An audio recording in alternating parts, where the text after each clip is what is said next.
Alright, we are here in month 5 of the 12 months of challenges, and I figured, I wouldn't keep doing Pokemon every month because there's only so many things I could do, and one of the initial challenges that I thought of was trying to get 100% in the game. And so then it made me start thinking, what game would I want to try to get 100% in, because obviously there's going to be a lot of time that needs to kind of get put into it, so it should be something I've done before. And I remembered that Mica and I actually attempted this a few years ago, which you could watch the videos. I'll post right here, the first one. And we tried going through, and I wanted to try to go and perfect Grand Theft Auto Vice City. And because it's one of my favorite games of all time, and I knew so much about the game that I felt like it would be a good start. It would be a good game to try to go and do as this video series of Inep's Perfect, and we just never got to it. We kind of got to a point where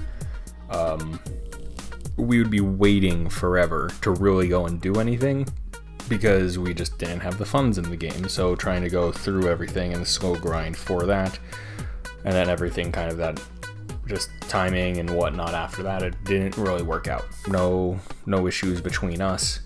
But so I felt like it was something that I would want to go back and do, so I decided Vice City would be the best one to try to go and do a 100% challenge in. That's a really long walk for a short drink of water.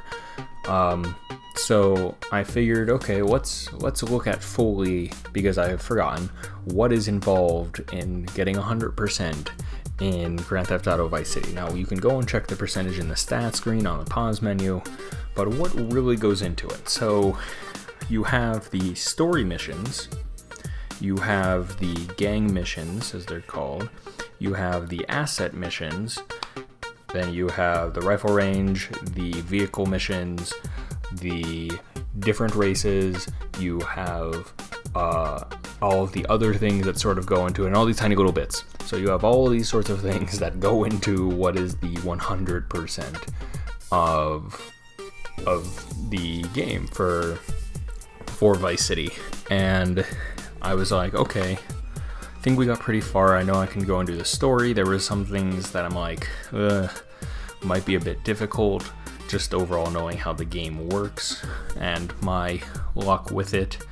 But I kind of had to go in with a plan, because I knew that going in, that once you get to the point of the game where you can go and buy the different properties, that the Malibu Club is the most expensive one, and it's going to take some time to build up the money for it. So my goal initially was to try to save up for that first.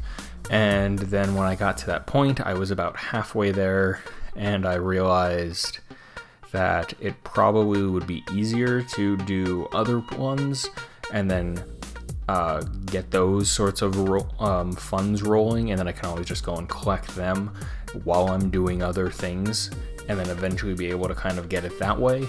So I want to say the Malibu Club ended up being next to last, with the Printworks being the last one, because I kind of just knew that was where the story was needed, and the story would have to use the Printworks in order to complete it. So I wanted to try to complete everything else before I went to the Printworks.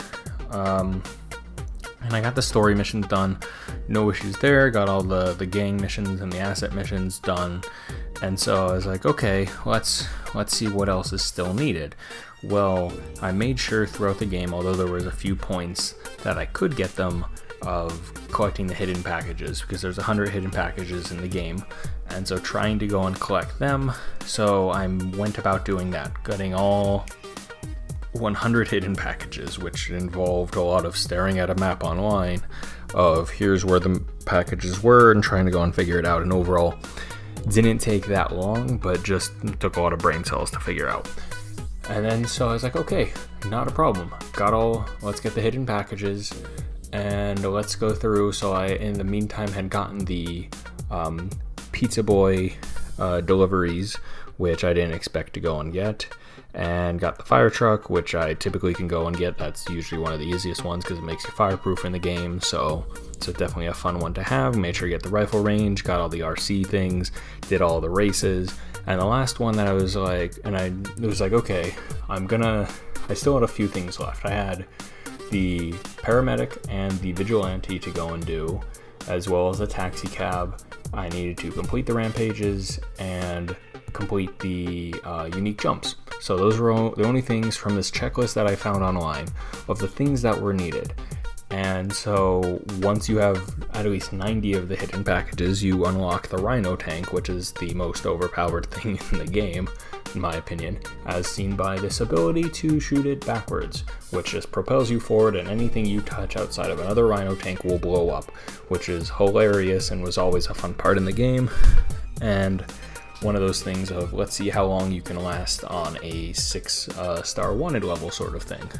But I completed it eventually, and so I was like, okay, let's see, I've done this, I should be pretty close percentage wise. I took a look at it, and it was 79%. With how much was left, I felt like I was missing something, and it just didn't seem like I would be able to get it. So I was just like, you know what, this is further than I got with Mica, and there's not much time left in the month to try to go and see, and I was just like, I'm not gonna be able to go and do it. Like, I have to be missing something. There has to be something that's missing, because from what I saw, the rampages only counted for 1%. So you go and say between unique jumps, the paramedics, and the taxi cab, that counted for 20%. I don't know how that math adds up, because the vigilante only added 1% from when I last checked. So I don't know if it's the total of them goes in and completes this category and says, hey, here's this giant percentage, or what, but it just didn't make sense. And so I didn't get 100%. I got to 79%, and that was it. And so what does that mean going forward? Probably not going to try to go back and complete it. Maybe I will eventually, but it just sucks. That's pretty much what it was. It just was a pain and an annoyance for that, but nothing against the game itself, because it still is a bunch of fun, and I absolutely love Vice City, and I still love Vice City, and that's not going to go and change. It's just a pain to try to get 100%. Will I try to go and continue this in the future? That is a great question that we will see in the months ahead if I decide to do this as a challenge in a different game. But we will wait and find out then. So, till next month, let's just keep on challenging ourselves.